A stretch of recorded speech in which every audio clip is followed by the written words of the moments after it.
In the name of the Father, the Son, and the Holy Spirit, Amen. the grace and peace of God our Father and the Lord Jesus Christ be with you all. And with your spirit. My dear friends, that we can be seen more worthy now to celebrate the sacred mysteries, let us first humble ourselves, asking the Lord for His merciful forgiveness. I confess To Almighty God, and to you, my brothers and sisters, that I have greatly sinned in my thoughts and in my words, in what I have done and in what I have failed to do, through my fault, through my most grievous fault. Therefore I ask the Blessed Mary, ever Virgin, all the angels and saints, and to you, my brothers and sisters, to pray for me to the Lord our God. May Almighty God have mercy on us, forgive us our sins, and bring us to everlasting life. Amen.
Let us pray. O God, who made all those reborn in Christ a chosen race, a royal priesthood, grant, we pray, the grace to will and to do what you command, that the people called to eternal life may become one in faith of their hearts and the homage of their deeds. We ask this to our Lord Jesus Christ, your Son, who lives and reigns with you in the unity of the Holy Spirit, God forever and ever. Amen. We now listen to the word of God.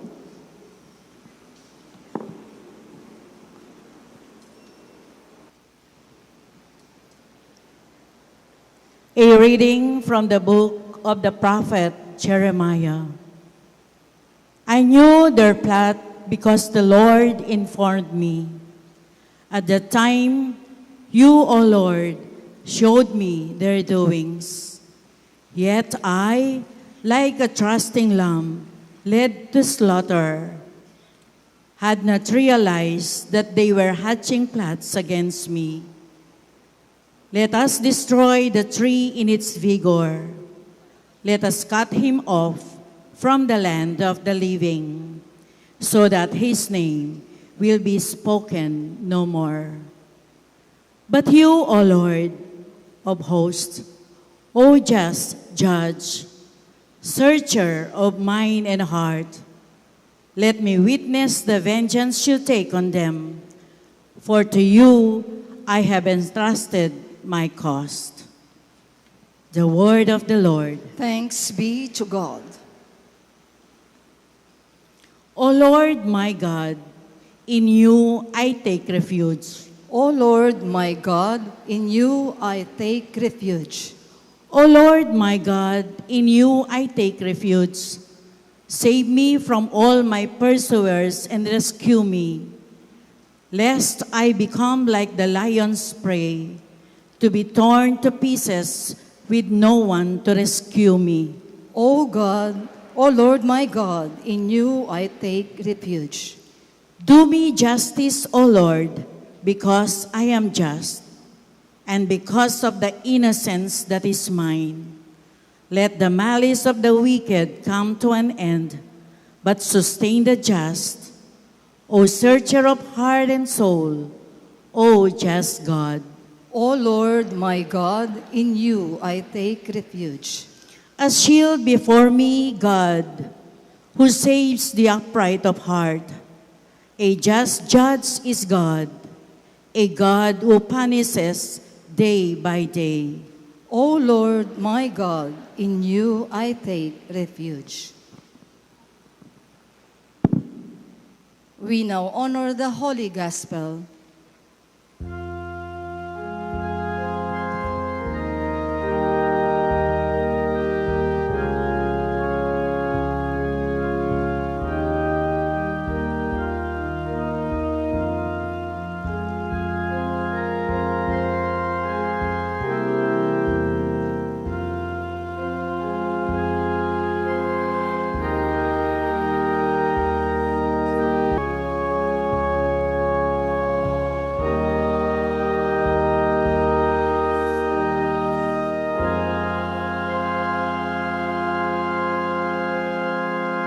Blessed are they who have kept the word with a generous heart and yield a harvest through perseverance. Glory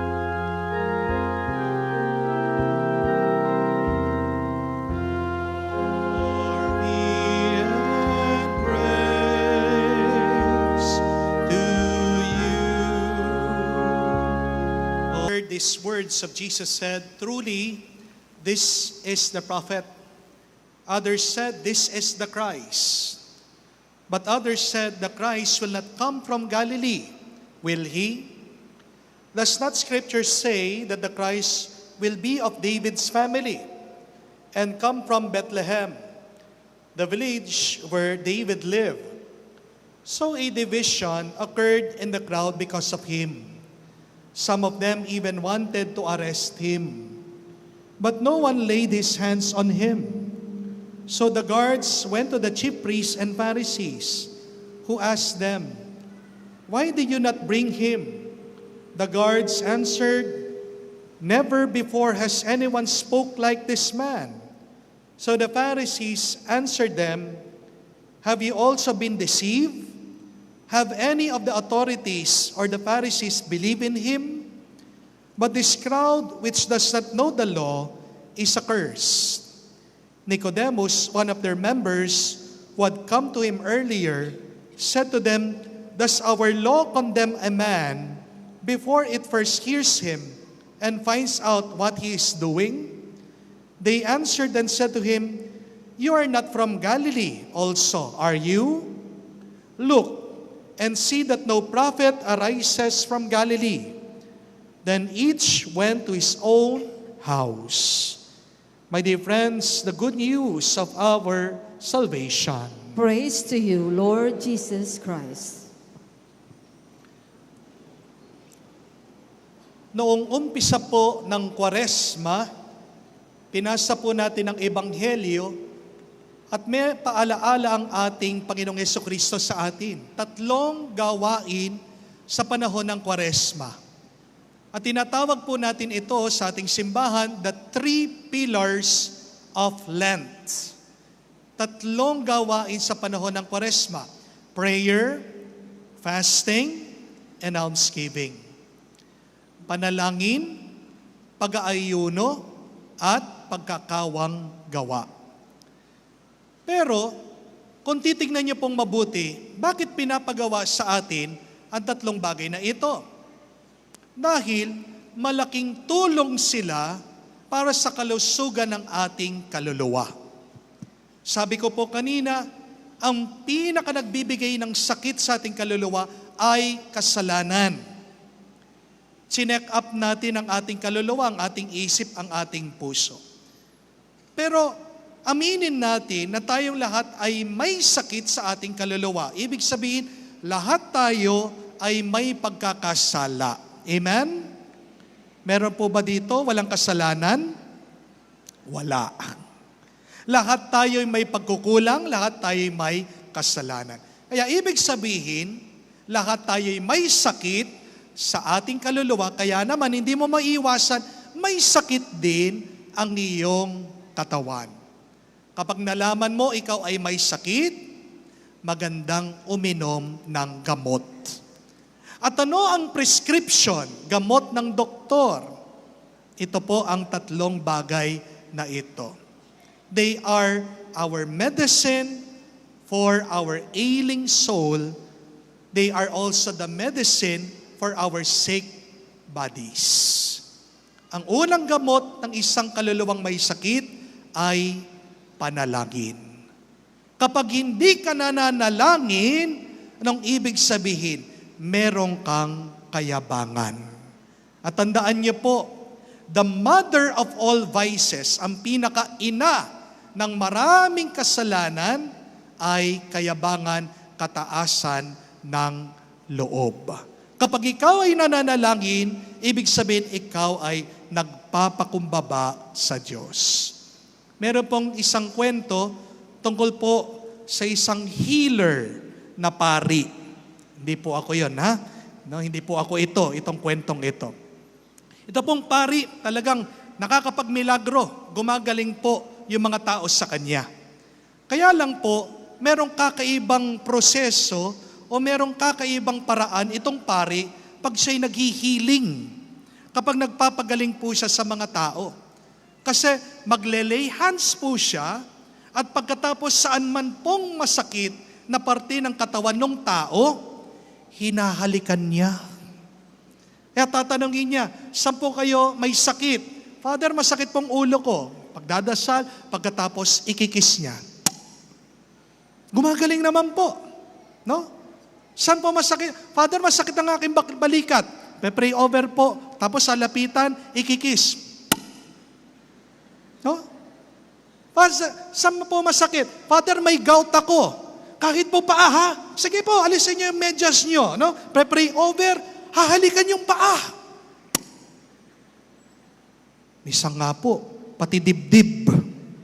Father, may breast cancer ako. Ha, pwede yan! Sabi ng pare. No? Kaya lang, nung minsan, merong isang tao, ayaw lumapit sa pare. Father, hindi mo ako mapapagaling, sabi. Ay, hindi! Lahat, napapagaling ko, sabi ng pare. Father, mahirap yung sakit ko. Hindi, kaya ko yan. San ba yan? May almoranas ako, Father, sabi ko. Kaya niyong halikan yung puwit ko. Mga kapatid, bakit merong taong hindi nagdarasal? Bakit merong taong nagsasawa sa pagdarasal? Kasi hindi nila maintindihan, maunawaan ano ang pagdarasal. Prayer is not getting what you want. But prayer is getting what God wants. You pray that it may be clear to you what God wants. Amen? Kung may sakit ka, huwag mong gawin yung gusto mo. Kaya nga nagkasakit ka dahil palagi mo na lang ginagawa yung gusto mo. Amen? May nagpa-pray over po sa akin. Ano pong sakit? Diabetes po, Father.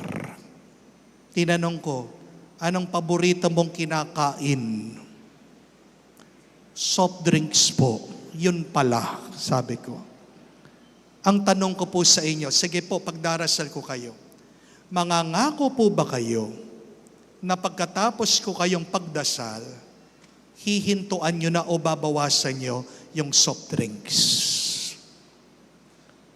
Pagkatapos sabi, siguro po. Siguro po. Mahirap po yun. Hindi po ba? No. Prayer helps you to do what God wants you to do. Dahil pag ginagawa mong kagustuhan ng Diyos, yan ang makakatulong sa iyo para lumakas ka, para pagpalain ka.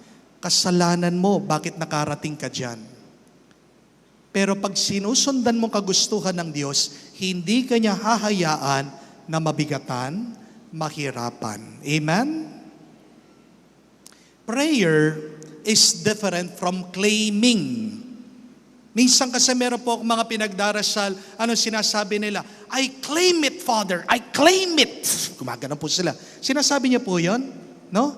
Pinagdarasal ko po, tulungan niyo, pansinin niyo po. pag lumapit kayo sa akin, ang pinagdarasal ko po, sinasabi ko, tinataas po namin sa inyo, Panginoon, ang panaginip, ang plano, ang balak ng taong ito. Kasi nakasulat po sa Biblia yan, that man plans his step and yet God accomplishes it. Magplano ka, magbalak ka, managinip ka, pero sino magbubuo dyan? Walang iba kundi ang Diyos. Prayer is not claiming. You can only claim, you can only get what is for you. Amen? Kapag kinuha mo yung hindi sa'yo, anong ibig sabihin? Nagnanakaw ka. Hindi po ba? Before you can claim, it should be clear to you what is for you. At paano mo malalaman kung ano yung para sa'yo? Magdasal ka. Sa pagdarasal doon nagiging malinaw sa'yo, anong pinapagawa ng Diyos sa'yo, sundin mo yun, diyan kanya mas pagpapalain. Prayer is the oxygen of our soul. A day without prayer is a day without power. Why? Because when you pray, you are in connection, in communion with God. Kapag kayo'y nagdarasal na hindi kayo nakikiisa sa Diyos, nagsasayang ka lang ng laway. Kinakausap mo lang ang iyong sarili. You get the power, you get the grace, you get the blessing by being in communion with God. Amen? Without God, there is no power. Without God, there is no grace. Without God, there is no blessing. Yung paraan ng iyong connection sa Diyos ay sa pamamagitan ng iyong pananalangin. Amen? And the highest form of prayer is the Mass. Napakalaking tulong po ng internet sa atin. Kasi kahit na magkakalayo tayo, nandiyan ang banal na misa, naririnig natin ang salita ng Diyos, kahit na spiritually natatanggap natin si Kristo, yan ang gamot ng ating kaluluwa. Amen? Muli po, you pray not to claim. You pray to be in communion with God.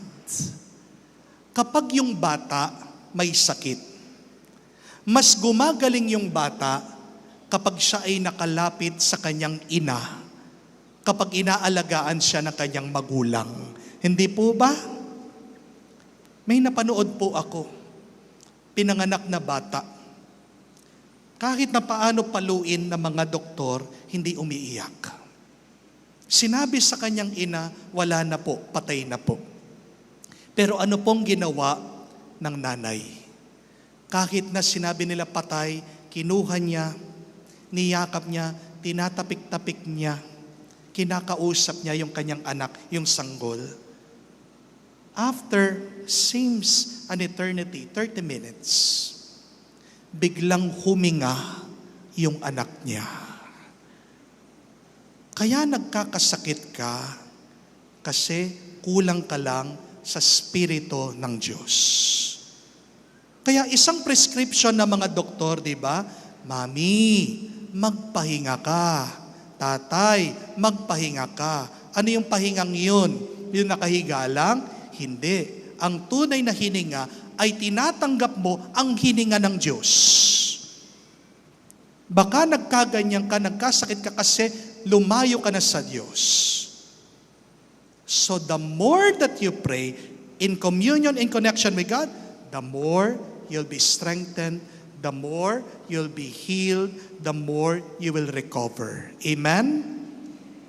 Do not only make prayer your daily habit. Make prayer your lifestyle. Ang problema kasi ng napakarami sa atin, we treat prayer as a spare tire. Ano pong ibig sabihin nun? Pag kailangan mo lang, doon mo nilalabas. Di po ba? Pero hindi. Ang panalangin ay buhay mo. Kasi pag hindi ka huminga, patay ka. Kahit na anong ginagawa niyo, kausapin yung Diyos. That is prayer. Amen? The more you are connected, the more you will have power. The more that you will have power, the more that you can do what you need to do. Amen? Pangalawa po, fasting. Pag-aayuno. Hindi po fast eating, ha? Ang dami po sa inyo may seafood diet. Ano pong ibig sabihin? Whenever I see food, I eat. Seafood diet. Pero bakit napakahalaga po ng mag-ayuno? Ito po, pakinggan nyo. Sabi po nila, sa buhay, parang meron tayong paglutuan. Meron po ba kayong gas stove sa bahay? Yes or no? Yes. Sino po sa inyo yung merong 4 na gas oven o gas stove? Meron pong ganun, di ba? Meron po. Yung mga iba, 2, yung iba, 4. Ang buhay daw ng tao, parang meron siyang 4 na burner, 4 na gas stove. At madalas, nakasindi po yan sabay-sabay. Ano po yung 4 na yan? Yung sarili mo, yung health mo. Pangalawa, yung iyong relasyon sa iyong pamilya, kaibigan. Pangatlo, relasyon mo sa iyong trabaho, o yung trabaho mo, ginagawa mo. Pang-4, relasyon mo sa Diyos. Nakasindi po yan. It is burning. No? Pag sabay-sabay na nakasindi, tanong ko po, ano po itsura ng apoy? Malakas, mahina? Hi. Ano po? Kala ko natulog na naman kayo. Ginawa nyo na naman ako sleeping pill. Ha? Ulit po. Pag nakasindi po yung 4 na burner, malakas po ba yung apoy o mahina? Mahina. Paano mo mapapalakas yung isang burner? Patayin mo yung isa. Amen? Aminin natin. Bakit pag-uwi mo, wala ka ng lakas? Kasi bigay todo ka sa iyong trabaho. Amen? Aminin natin, bakit pag tuwing linggo, tinatamad tayong magsimba? Kasi inuuna mo yung mga kaibigan mo, yung lakwatsa. Bakit kayo ngayon naka-wheelchair, may sakit? Anong nangyari sa inyo? Inubos nyo ang iyong sarili, maaari, dun sa 3 burner. Sa inyong trabaho, sa inyong pamilya, sa Diyos. Mind you, masama din po'y sumusobra sa pagsaserve, ha? Meron po kasi mga iba, ginawa ng tahanan ang simbahan. Ayaw nang umuwi. Meron po mga iba na mister, nagagalit na sa akin. Father, diyan na lang titira yung asawa ko. Ayaw nang umuwi dito, hindi ko na nakikita ni anino. Hindi po ba? Inubos mo lahat.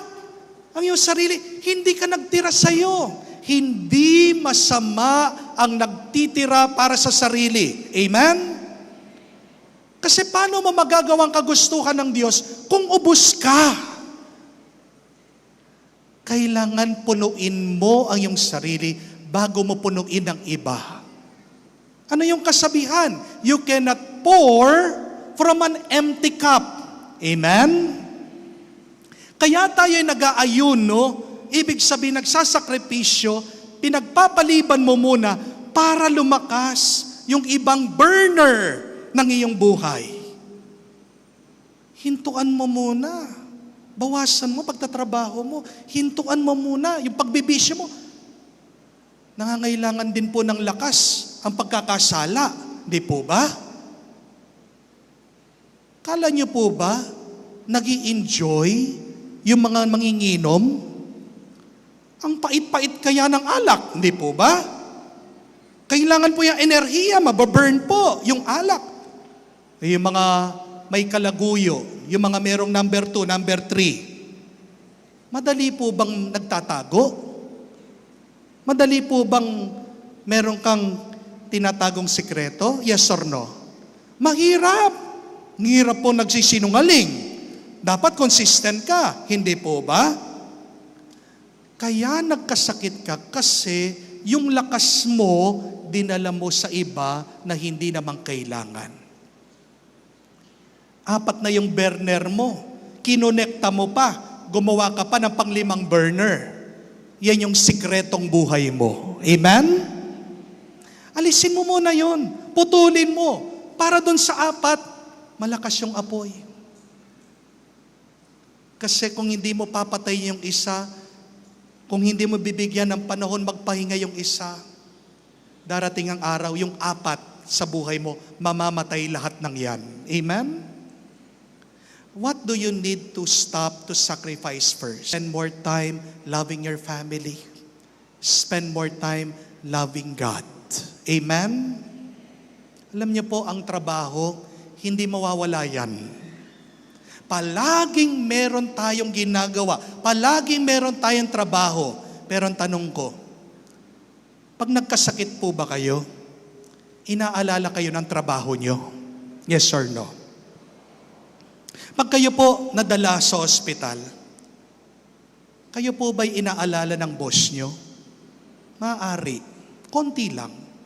Pero aminin natin, di po ba? The moment na hindi ka na makapag-perform, the moment na hindi ka na nakakapasok, madali kang palitan ng kumpanya. Amen? Huwag niyong patayin ang iyong sarili sa pagod. Enjoy life. Amen? And one way to enjoy life is just be present. Manatili kayo kasama ng inyong mga pamilya. Manatili kayo tahimik. Kahit na may sakit kayo, pasalamat po kayo. That is your free time to spend with yourself, to spend with God. Amen? Pagpaliban mo, sakripisyo mo, yung mga hindi kailangan, para mas lumakas yung apoy dyan sa puso mo, yung apoy ng iyong buhay. Amen? Third and last, almsgiving. Magbigay, mag-alay. Kasi sabi ko po sa inyo, the more that you give, the more you receive. Nakikita ng Diyos lahat ng ating pinagkakaloob. At merong gantimpala, palaging balik. Di ba si Jesus na nagsabi, kung kayo ay nagbigay ng isang basong tubig sa mga abang ito, sa mga dukhang ito, ibabalik niya sa inyo ng labis-labis. Alam natin yung kasabihan na siksik, liglig, umaapaw. Di po ba? Magbigay ka, babalik sa'yo, siksik, liglig, umaapaw. Pero ang akala ng iba sa atin, ang tinutukoy ng Panginoon Hesukristo dito ay pagbibigay ng pera o limos. Hindi po. Basahin niyo po yung unang verse bago po dun sa turo ng Panginoon na siksik, liglig, umaapaw. Ano ang sabi niya? If you forgive, you will be forgiven. If you give mercy, you'll be shown mercy. If you give, it will come back to you 100-fold. Siksik, liglig, umaapaw. Anong pinapabigay niya? Awa. Pagpapatawad. Kasi hindi naman lahat ng mga nagbibigay, nagmamahal. Di po ba? May mga nagpapalimos po sa inyo. Traffic, kumakatok. Bibigyan niyo po ba? Yes or no? Ang tanong ko, kung magbibigay kayo, ano ang klase ng iyong pagbibigay? Merong iba, bigyan mo na yan, para tigilan na tayo. Is that giving with love? May nagpapalimos sa parokya. Pinapagawa ang parokya. Ano na naman yan? Sobre na naman yan. Sige na nga. Ito. Nagbigay ka pero walang pagmamahal. Sa tingin niyo po ba, babalik sa inyo yon, siksik, liglig, umaapaw? Mayroong babalik, pero walang pagmamahal. Amen? Meron pong isang lumapit sa akin. Pagkatapos siyang magpa-pray over, nagsa-share po siya. Nalaman po niya, nagkaroon siya ng cancer. 3rd stage cancer. At dahil po doon, tumigil po siya sa kanyang pagtatrabaho. Siya po'y umuwi, depressed, nakakulong sa bahay, nagpapagamot, nagpapalakas. At tinatanong niya, ano pang kahulugan ng aking buhay? Wala nang kwenta. Andito ako. Wala akong silbi. Pabigat ako sa aking pamilya.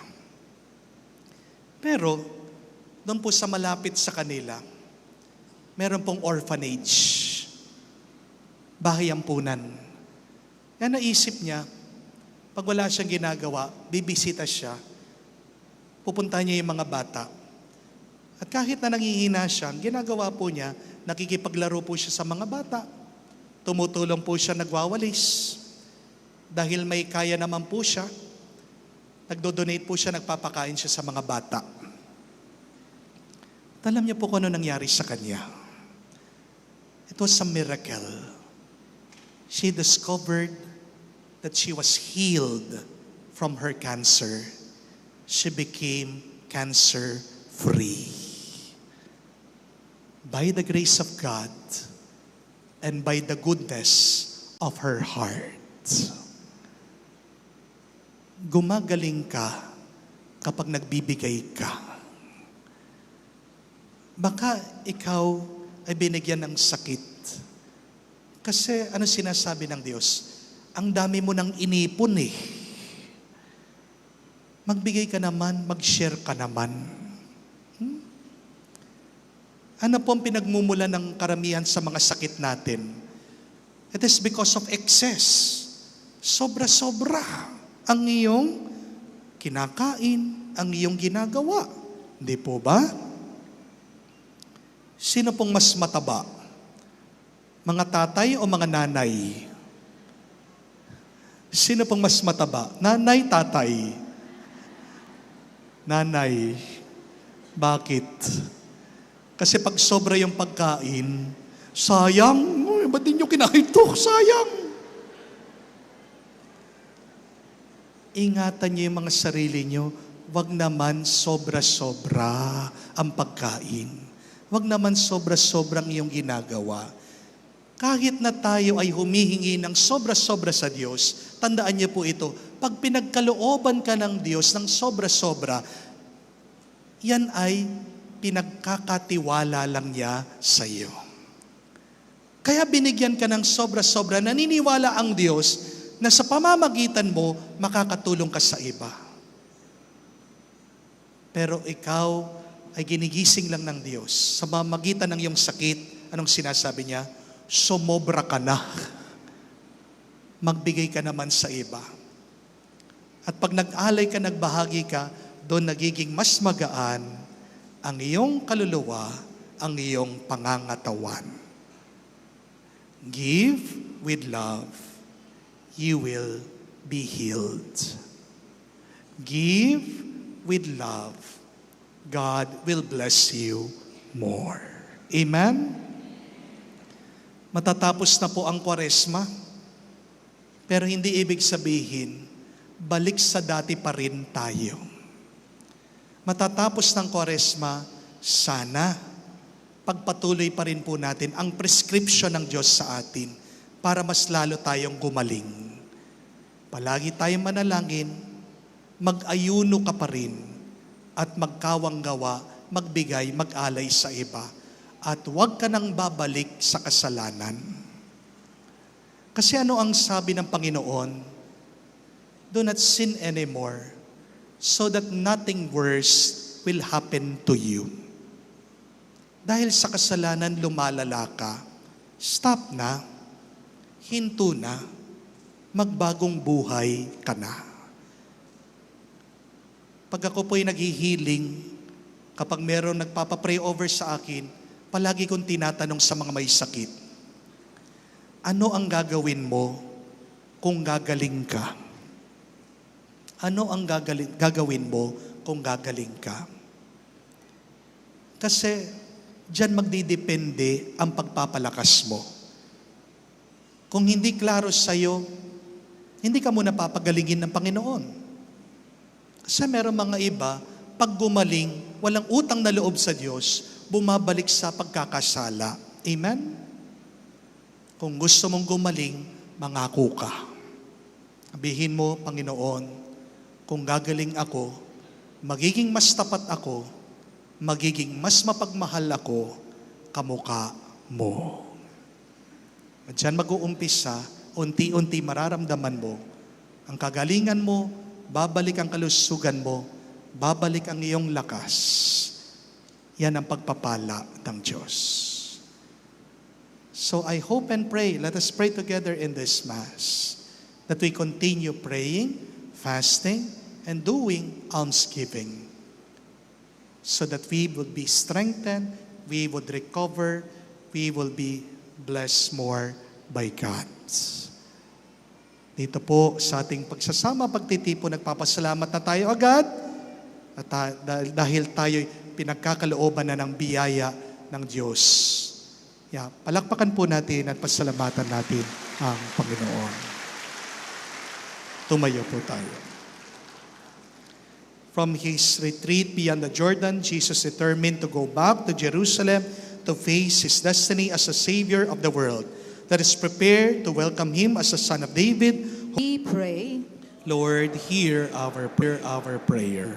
Jesus put himself in danger to save his friend Lazarus. May those who face risk of contamination of diseases or persecution of enemies to attend to those in need find their strength and their renewed from God. We pray. Lord, hear our prayer. In the silence of our hearts, let us say to the Lord our particular intentions. Lord, be attentive to those who incline their hearts before you. Hasten to help us, for you are our strength and our shield. We ask this through Christ our Lord. Amen. Please be seated for the offertory.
Please rise. Pray now, my dear friends, that my sacrifice and yours may be acceptable to God, the Almighty Father. May the Lord accept. This through Christ our Lord. Amen. The Lord be with you. And with your spirit, Lift up your hearts. we lift them up to the Lord. Let us deal with the things of this passing world, as to hold rather to the things that eternally endure. And so with all the angels and saints, we praise you, as without end we now acclaim.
You are indeed holy, O Lord, the fount of all holiness. Make holy, therefore, these gifts, we pray, by sending down your Spirit upon them like the dewfall, so that they may become for us the body and blood of our Lord Jesus Christ. At that time when he was betrayed and entered willingly into his passion, he took bread and giving thanks, broke it, gave it to his disciples, and once more giving thanks, gave the chalice to his disciples, saying, "Take this, all of you, and drink from it. For this is the chalice of my blood, the blood of the new and eternal covenant, which will be poured out for you and for many, for the forgiveness of sins. Do this in memory of me."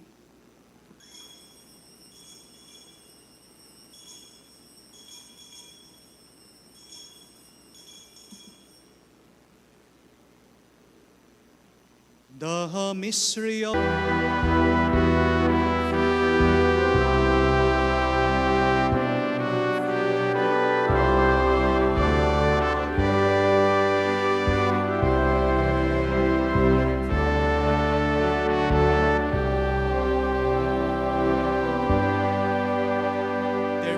celebrate the memorial of his death and rest, all we pray that with the Blessed Virgin Mary, Mother of God, Saint Joseph, her glorious spouse, with your blessed apostles and all the saints who have pleased you throughout the ages, may we merit to be co-heirs to eternal life, and may praise and glorify you through your Son, Jesus Christ. Through him, with him, in him, O God, Almighty Father, in the unity of the Holy Spirit, all glory and honor is yours forever and ever.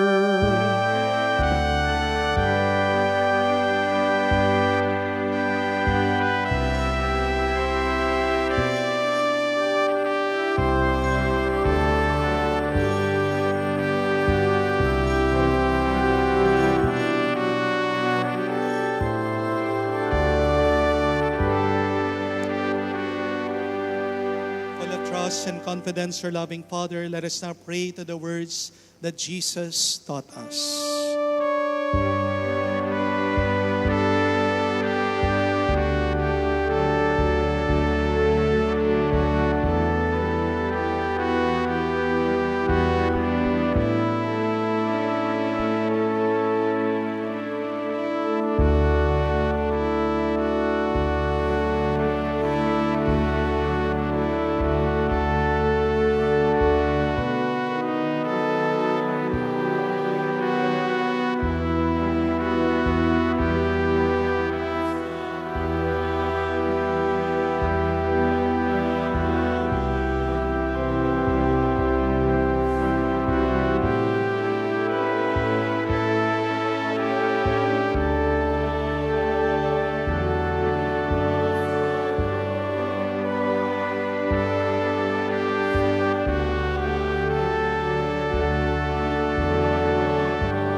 Lord, we pray from every evil, graciously grant peace in our days, that by the help of your mercy, we may be always free from sin, safe from all distress, as we await the blessed hope and the coming of our Savior, Jesus Christ.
Behold our Lord and Savior, Jesus Christ, our Lamb of God, the one who takes away the sins of the world.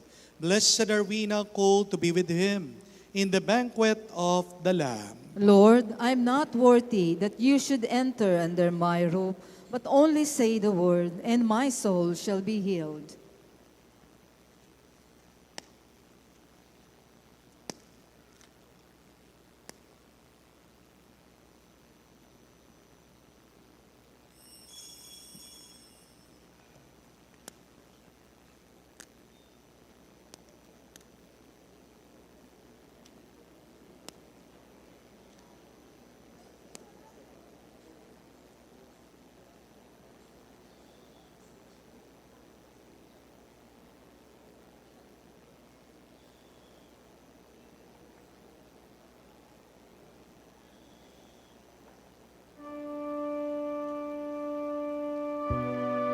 Sa mga bleachers, tayo po ay nakaupo at lalapit po ang ating mga EMDC.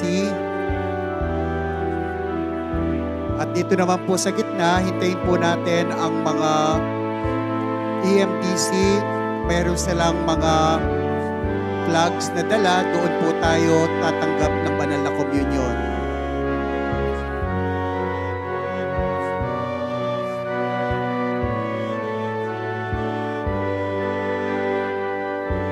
Muli po, manatili po nakaupo. Ang mga nasa bleachers, lalapit po ang ating mga EMDC.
Tumayo po tayo. Please stand. Let us pray. We entreat your majesty most humbly, O Lord, that as you feed us with the nourishment which comes from the most holy body and blood of your Son, so you may make us sharers of his divine nature. For he who lives and reigns forever and ever. Amen. Bago po ang final blessing at blessing ng ating mga oil at ang ating pong anointing of the sick, gusto ko po magpasalamat sa inyong lahat. We are very grateful. Kahapon pa po, meron nang dumating, natulog na po sila dyan sa grandstand. Napuno daw po yung mga ibang hotel o motel dito. Hindi ko po alam kung dahil sa akin o dahil nag-honeymoon sila. No? So maraming salamat po. Alam ko, marami sa inyo, maraming pinaggalingan. Thank you very much po. At sabi ko nga, makakaasa po kayo dahil sa inyong pagsasakripisyo at kung meron kayong pagtitiwala at pagpapakumbaba sa Diyos, pagkakaloob sa inyo, ang grasya na inyong kailangan magpapabuti sa inyo. Inaanyayahan ko po kayo, pakilagay ang inyong mga kanang kamay sa inyong mga dibdib, puso. Sabay-sabay po natin dasalin ngayon the miraculous prayer of Padre Pio for the quick recovery and healing of the sick. Heavenly Father, I thank you for loving me. I thank you for sending your Son, our Lord Jesus Christ, to the world to save and to set me free. I trust in your power and grace that sustain, restore me. Loving Father, touch me now with your healing hands. For I believe that your will is for me to be well in mind, body, and soul.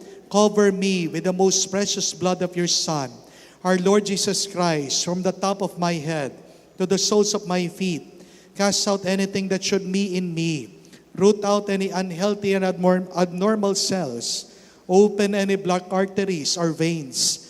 And rebuild and replenish any damaged areas. Remove all inflammation. Cleanse any infection. By the power of Jesus' precious blood, let the fire of your healing love pass through my entire body to heal and to make new any disease areas so that my body will function the way you created it to function. Touch also my mind and my emotion, even the deepest recesses of my heart. Saturate my entire being with your presence, love, joy, and peace, and draw me ever closer to you every moment of my life. And Father, fill me with your Holy Spirit, empower me to do your works, so that my life will bring glory and honor to your holy name. I ask this in the name of Jesus Christ, our Lord. Amen. Amen. We shall now bless the oil of Padre Pio. Our help is in the name of the Lord, Who made heaven and earth. Let us pray. Lord God Almighty, before whom the hosts of angels stand in awe, whose heavenly service we acknowledge, may it please you to regard favorably, to bless and to hallow this creature oil, by your power has been pressed from the juice of olives. You have ordained it for the anointing of the sick, so that when they are made well, they may give thanks to you, the living and true God. Grant, we pray, that those who would use this oil, which you are blessing in your name, may be protected from every attack of the unclean spirits, may be delivered from all suffering, all infirmity, all the wiles of the enemy. Let it be a means of averting any kind of adversity from man, redeemed by the precious blood of your Son, so that he may never again suffer the stings of ancient serpent. We ask this through Christ our Lord. Amen. Our Father who art in heaven, hallowed be thy name. Thy kingdom come, thy will be done, on earth as it is in heaven. Give us this day our daily bread, and forgive us our trespasses, as we forgive those who trespass against us. And lead us not into temptation, but deliver us from evil. Glory be to the Father, to the Son, and to the Holy Spirit. As it was in the beginnings, now and ever shall be, world without end. Amen. Pagkatapos po ng final blessing, meron po tayong instruction kung paano mangyayari ang ating anointing of the sick. No? So, per section po, nalapit po dito, wag po kayo mag-alala, di po ako aalis. Lahat po ay makaka-experience ng anointing. At pagkatapos nyo pong makatanggap ng anointing, doon po kayo bibigyan ng oil. At pagkatapos po noon ay tayo'y mag-e-exit na. Kung gusto nyo po magpa-picture, meron po mga bata dito, bigay nyo po yung cellphone nyo, pipicturean kayo habang kayo ay hinahawakan ko o ina-anoint ko. Okay? No? Para po tuloy-tuloy, pagka-anoint yun, na-picture na po kayo dito, pwede na po kayo mag-exit, lalong-lalo na yung po mga may wheelchair, ang exit po nila ay dito sa likod. Okay po? No? Pasensya na po, wala muna po tayong solo one-to-one picture taking dahil napakarami niyo po. Okay? Magagalit na po sa akin ng gobernador kasi po siya may-ari nito, no? Ang government po, nakikiusap po sila dahil pagkatapos po nito ay may event, meron pong basketball. Baka datnan pa po natin ang basketball kung isa-isa magpapapicture kayo. So, bigay nyo na po agad yung inyong mga camera. Dito po, hawakan kayo, pipicturean na po kayo, and then you can go. Kung meron po kayo mga hawak na religious articles, pakita nyo lang po sa akin, I will bless them. Okay? And then, you may exit. Okay? So sa inyo pong lahat, maraming salamat po. God is good. Sobra. Palakpakan po natin ang Diyos. The Lord be with you. And with your spirit. And may Almighty God bless you now, the Father, the Son, and the Holy Spirit. Amen. The Mass has been offered. Let us now go in peace. Thanks be to God. Umupo muna po kayo sandali. Magsiupo na po ang lahat. Kailangan po namin ang mga kasama namin na wag muna hong tatayo ang mga nasa bleachers. Isara nyo muna, gumawa tayo ng human chain mula dito. So, ang una po nating mabibigyan, ang malalanyahan po, ay ang mga naka-wheelchairs. Pagkatapos po, lalabas na po tayo, kung nakaharap po tayo sa altar, sa bandang kaliwa. No ho? So, unahin lang po muna natin ang mga naka-wheelchair. Tapos po, susunod na po yung mga nandito pang nakaupo. Then, blue.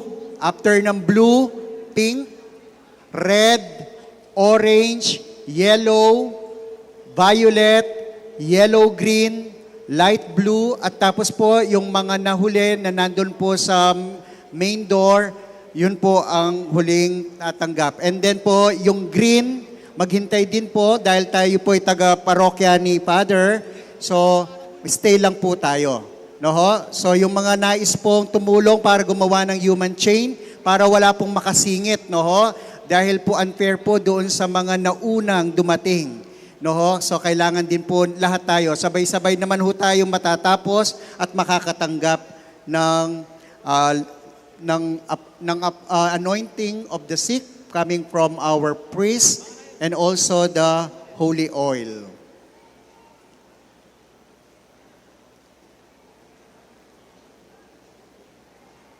Hintayin lang po saglit natin si Father and then sisimulan na po natin.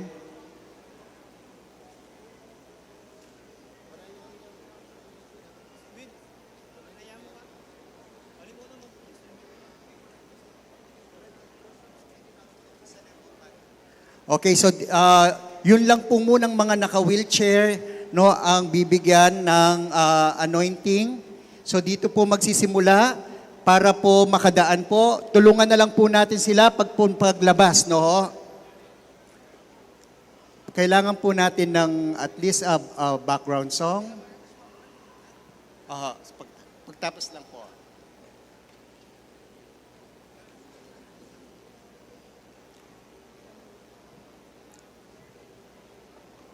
Pakiplay lang po yung Kristo kahit na mahina yung music.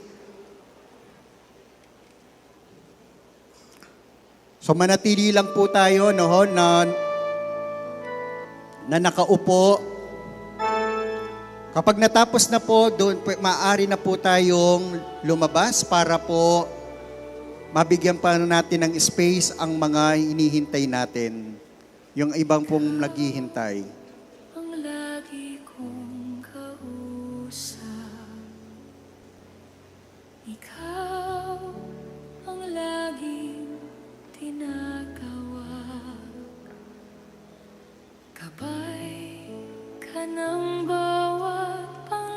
Pagkatapos po ng mga naka-wheelchair, unahin na po natin dito para diretso po ang paglabas. No ho? Ikaw ang tunay na kaibigan. Ginto ang puso't kalooban. Ngunit hindi Yung mga kasamahan po natin, EMDC, Youth Choir, pakitulungan po natin yung may mga wheelchair para sa pagbuhat at hindi na mahirapan sa pagpanik po doon hanggang sa makalabas po sila ng convention.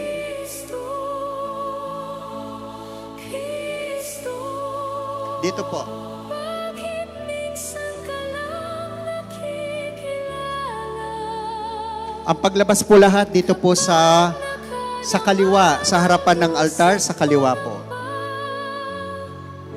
Tinatawagan ka, sana'y maawa na.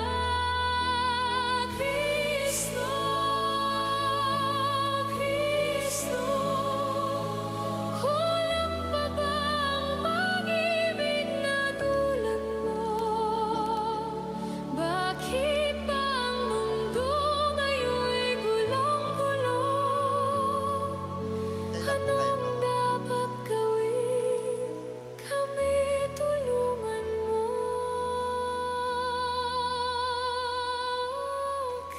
Dito po tayo dumaan. Wala pong daanan dyan. Mahirapan po tayo.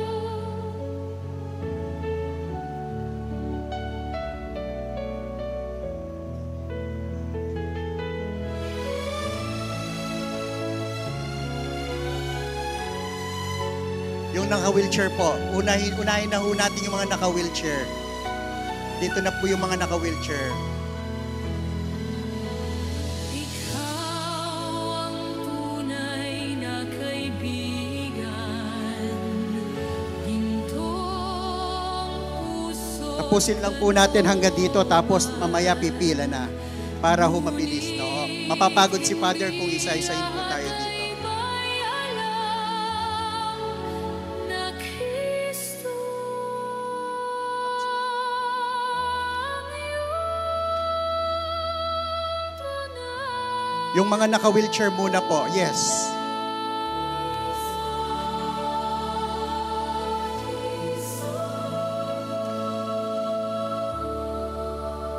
Ubusin lang po natin yung banda rito, then start na po tayo sa pagpila. No? Ho?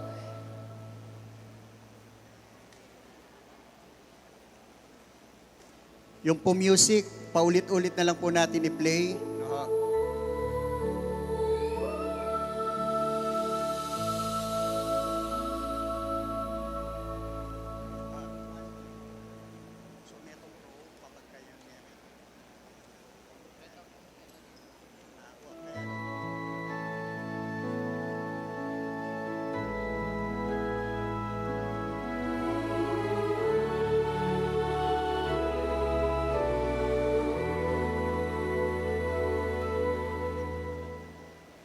Ikaw ang lagi kong kausap.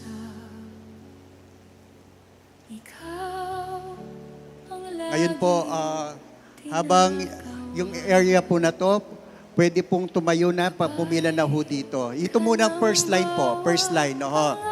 Hintayin lang po ninyo yung instruction. Pila na po dito, para si Father dito na lang ho sa gitna.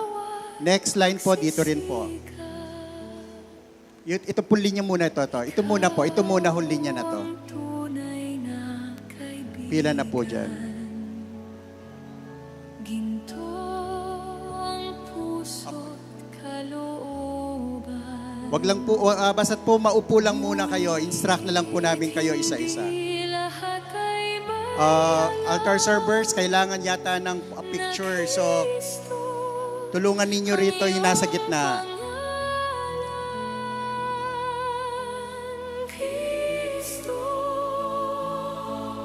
Huwag muna po tayo, hintayin na po natin dito si Father.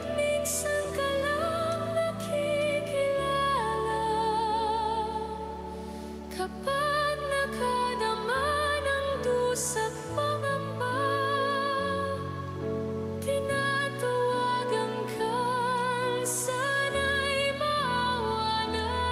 Yung mga male choirs, pwede tumulong din para makontrol natin yung crowd dito. Male choirs. Yung members ng choir dito, tumulong kayo dito sa bandang side para walang makakasingit-singit, no? Bakit ba ang mundo ngayon'y gulong-gulong? Anong dapat gawin? Kami tulungan mo, Kristo.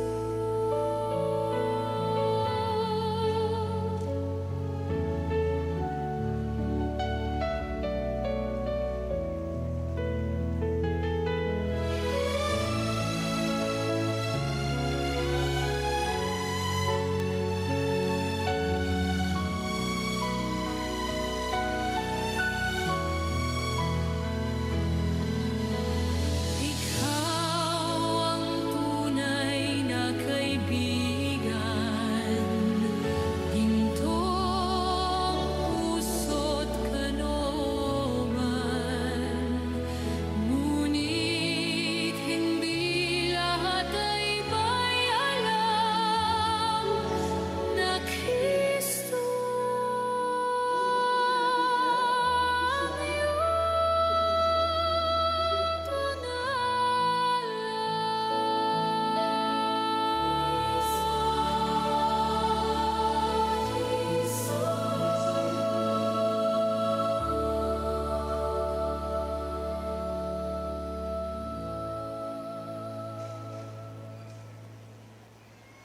ang Ang gagawin po natin, pag malapit na po tayo kay Father, buksan na po ang inyong mga palad. Buksan po ninyo. Para po meron po sa inyong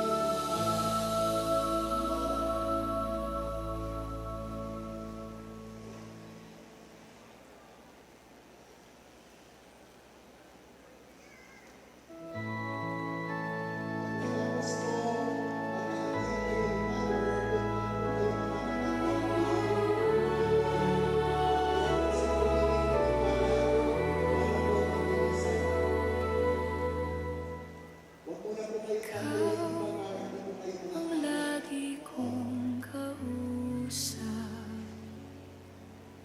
Ikaw ang laging tinatawag. Gabay ka ng bawat pangarap, lakas ng bawat pagsisikap. Ikaw ang tunay na kaibigan, ginto ang puso't kalooban. Ngunit hindi lahat ay may alam na Kristo ang iyong pangalan.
Gabay ka ng bawat pangarap, lakas ng bawat pagsisikap. Ikaw ang tunay na kaibigan, ginto ang puso't kalooban. Ngunit hindi lahat ay may alam na Kristo ang iyong pangalan. Kristo, Kristo, bakit minsan ka lang nakikilala? Kapag nakadama ng dusa